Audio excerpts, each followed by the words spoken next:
चलिए किसान आंदोलन से जुड़ी दूसरी खबर का रुख कर लेते हैं। किसान आंदोलन को लेकर सियासी हलचल भी तेज हो गई है। आंदोलन का सबसे ज्यादा निशाना खट्टर सरकार को बनना पड़ा है। बीती रात हरियाणा सरकार ने दिल्ली के दरबार में हाजिरी लगाई है। पूरे विवाद और सरकार पर चल रहे संकट पर खट्टर ने क्या कुछ दावा किया है, दिखाते हैं आपको।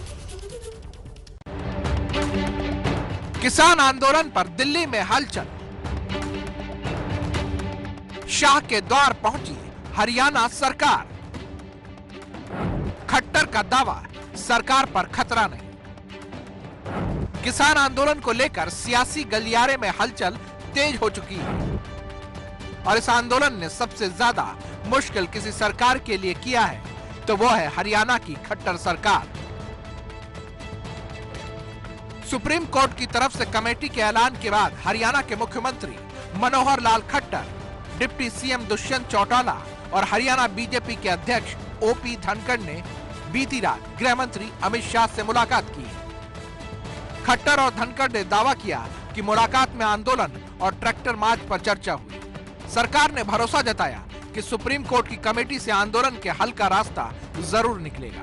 26 जनवरी के कार्यक्रम भी ठीक से हो जाए, क्योंकि राष्ट्रीय उत्सव है और राष्ट्रीय उत्सव पर मैं समझता हूं कि कोई किसी पॉलिटिकल पार्टी का या कोई सरकार का ऐसा कार्यक्रम नहीं है। ये राष्ट्रीय उत्सव कार्यक्रम सारे देश भर में होते हैं। ये भी शांतिपूर्वक हो जाएगा। किसानों ने जो आज प्रेस कॉन्फ्रेंस में कहा है उसमें विश्वास भी दिलाया है कि ये सारे कार्यक्रम शांतिपूर्वक होंगे। देखिए, उनके साथ जो बातचीत थी वो चर्चात्मक थी, क्योंकि आंदोलन दिल्ली और हरियाणा के बॉर्डर पे है और शांतिपूर्ण तरीके से किसानों के जैसे मुद्दे केंद्र सरकार भी वार्ताओं में जैसे चर्चा कर रही थी और एक एक मुद्दे को एड्रेस कर रही थी। मुझे लगता है समाधान निकलेगा और सभी यही चाहते हैं कि समाधान निकले। गृह मंत्री जी ने कुछ खास बात कही। गृह मंत्री ने यही कहा कि पूरी तरह से आशावादी तरीके से कि समाधान की तरफ सब चीजें बढ़ रही हैं और शांतिपूर्ण माहौल में समाधान हम सब चाहते हैं। इस मुलाकात के बाद अटकलों का बाजार गर्म हो गया कि क्या खट्टर सरकार पर वाकई खतरा पैदा हो गया है, जिसके लिए उन्हें दिल्ली दरबार तक दौड़ लगानी पड़ी है। ये सवाल ऐसे ही हवा में नहीं तैर रहे हैं। किसान आंदोलन के शुरुआत से ही खट्टर सरकार निशाने पर है। 3 दिन पहले ही करनाल में खट्टर को सभा स्थगित करनी पड़ी। खट्टर के डिप्टी सीएम दुष्यंत पहले ही किसानों के गुस्से के शिकार हो चुके हैं। अमित शाह से मुलाकात के बाद खट्टर ने सरकार पर किसी भी तरह के खतरे से साफ इनकार कर दिया। राजनीतिक माहौल सब ठीक है। कोई किसी प्रकार की जो अटकलें लगाई जाती हैं, खास करके मीडिया के बंधु लगाते हैं अथवा विपक्ष के लोग लगाते हैं, उन अटकलों में कोई किसी प्रकार का दम नहीं है। हमारी सरकार एक बहुत सुंदर तरीके से मजबूती से चल रही है और अपना पूरा कार्यकाल ये सरकार करने वाली है। खट्टर भले ही कुछ भी दावा करें, लेकिन किसानों ने हरियाणा सरकार और विपक्ष ने केंद्र के खिलाफ मोर्चा खोला हुआ है।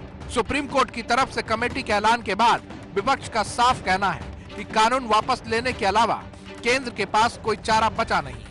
कि ये 3 काले कानून किसान विरोधी हैं, खेत और खलिहान विरोधी हैं और इन्हें फौरी तौर से खत्म करना चाहिए। भारतीय राष्ट्रीय कांग्रेस, श्री राहुल गांधी, श्रीमती सोनिया गांधी जी ने स्पष्ट तौर से कहा कि ये 3 काले कानून हिंदुस्तान के संविधान पर कुठाराघात हैं। इससे कम कोई और सॉल्यूशन मंजूर नहीं। तो सुप्रीम कोर्ट ने जो फैसला लिया, जो टिप्पणी की, और मैं तो चाहूंगा कि सरकार को सुप्रीम कोर्ट का कहना मानना चाहिए, किसानों का कहना मानना चाहिए और ऐसे काले कानून को वापस ले लेना चाहिए। किसान इस सियासत से अपना दामन दूर ही रखना चाहते हैं। रही बात 26 जनवरी के ट्रैक्टर मार्च की, तो किसान बार बार साफ कर चुके हैं कि ट्रैक्टर मार्च भी शांतिपूर्ण तरीके से ही होगा।